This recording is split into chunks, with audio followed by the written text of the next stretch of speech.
presidente Jair Messias Bolsonaro estabeleceu um jejum nacional. Eu nunca vi isso na história da minha vida. Um presidente, um chefe de estado, chamar a sua nação para um jejum. Eu só tinha visto isso em um único lugar, na Bíblia. E você tem hoje o presidente chamando toda a nação para um jejum. Você tem aí essa questão no mundo inteiro, que é o coronavírus, isso atacando várias nações e as pessoas desesperadas e os chefes de estado buscando várias alternativas, assim como o Brasil. Só que além dessas alternativas, é estabelecido um jejum nacional. Claro que a gente lembra imediatamente de 2 Crônicas, no capítulo 20, acho que a partir do versículo 3, quando o rei Josafá estabelece esse jejum para a nação. E é impressionante porque a gente não tem dimensão, a gente não tem ideia, a gente tenta pavimentar teologicamente de várias formas, mas no universo espiritual realmente a gente não consegue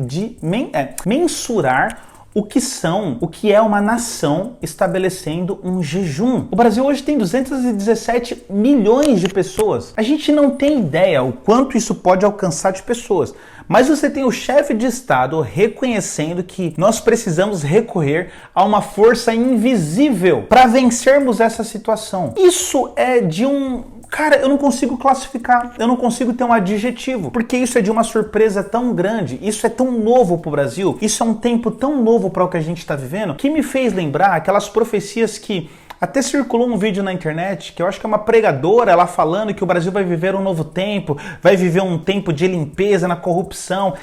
Righteousness is going to move into corrupt governments. Brazil, get ready.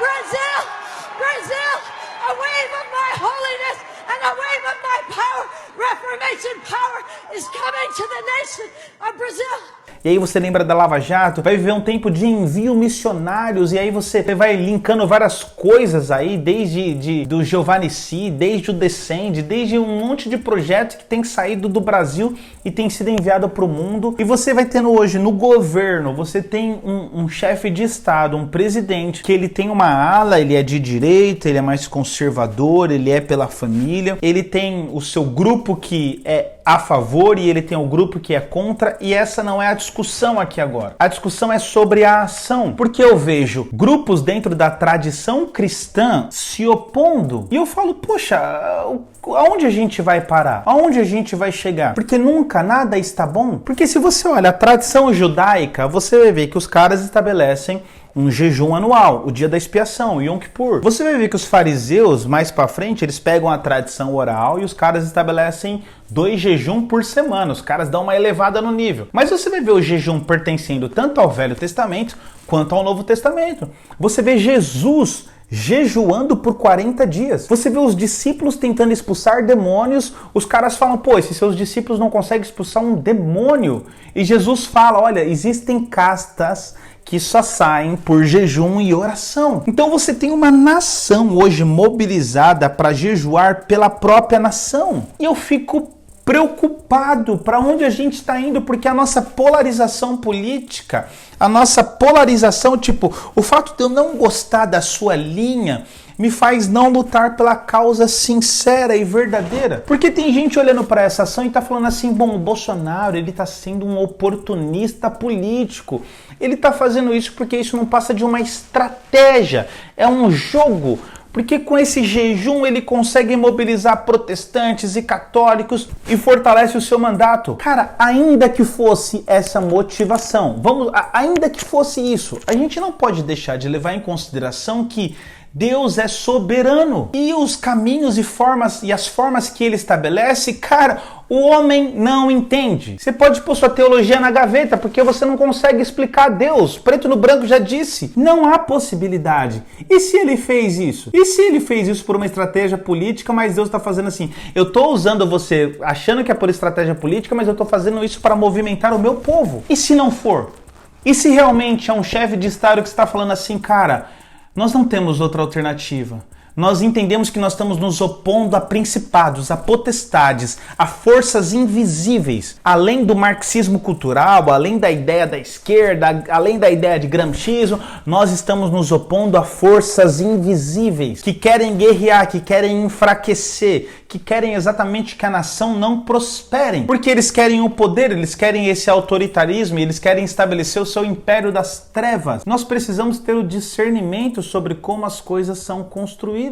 Eu recebi uma mensagem me mostrando, por exemplo, um vídeo de um cantor que eu gosto demais, cara. Eu amo ele. Eu amo Leonardo Gonçalves, não é de hoje. Eu amo a sua obra, amo a sua arte, amo o que ele faz, amo a forma que ele apresenta as suas ideias. E ele fez um post, ele fala sobre Isaías 58, sobre o verdadeiro jejum. E a galera veio batendo, a galera veio tacando pedra. E o que ele tenta explicar isso no outro vídeo, ele fala, gente, o que eu tô colocando ali é um texto bíblico. O texto ele tá desenvolvendo um pensamento sobre a possibilidade do verdadeiro jejum, ou eu nem diria a possibilidade, mas o verdadeiro jejum, o espírito do jejum, vamos dizer assim. Mas um ponto que a gente tem que entender é que, e é o que ele está transmitindo, a minha interpretação sobre o seu vídeo é mais ou menos assim, gente, eu não estou me opondo à nação fazer isso. A questão é a gente sempre ir subindo degrau por degrau. Então, a fase 1, estamos no lucro, cara. Ganhamos na loteria. Nós estabelecemos algo que eu só tinha visto na Bíblia, uma nação jejuando pela própria nação. 2, nós podemos avançar o nível mais para frente, aonde o texto de Isaías vai ganhando força. E é através do quê? O verdadeiro jejum aqui está dizendo que, cara, sejam justos, ajudem, ofereçam sua mão, sejam generosos, abriguem os desabrigados na casa de vocês. Nós vamos num formato progressivo, porque tem aqueles que já estão vivendo isso. Outro ponto, você tem um grupo, uma força de lideranças que falaram assim, cara, nós temos um jejum. Será que nós não podemos abandonar as nossas diferenças políticas e ir por esse caminho? Nós estamos jejuando a um Deus soberano, a um Deus que está além da placa, das divisões, dos interesses, das brigas, das guerras. Ele está sobre isso. Então será que não é um caminho da gente falar assim, será que isso não nos conecta? Será que isso não é um caminho de conexão para nós? Eu olho para essa situação, eu vejo sim o grupo que milita contra. Será que não é o tempo disso? Eu confesso, há uma alegria dentro do meu espírito ao ver o Brasil hoje cumprindo um processo bíblico. Eu tenho alegria no meu espírito. Eu consigo ler que nós somos um Estado laico, sim, e que o presidente tem a sua definição da sua inclinação religiosa e que isso de alguma forma contribui para a nação, sim. É como eu leio essa situação. Eu sei que a gente pode imaginar assim, tudo bem, e se ele fosse um presidente de uma tradição, sei lá, vamos pôr, da quimbanda, e ele estabelecesse o sacrifício aos animais nas esquinas e que a gente deixasse ali a cachaça e alguma coisa. E se fosse esse convite para toda a nação, como nós estaríamos? Como estaríamos interpretando essa situação? Como o grupo evangélico, protestante, como os católicos olhariam para essa situação? Será que nós não estaríamos dentro da nossa igreja convocando o povo para fazer um jejum para que o sangue de Jesus tenha poder? Porque olha o que está sendo estabelecido. Será que não é tempo da gente olhar para as escrituras, olhar para o que nós estamos vivendo, abandonar as nossas polarizações políticas, as nossas preferências e abraçarmos a causa? Deus abençoe.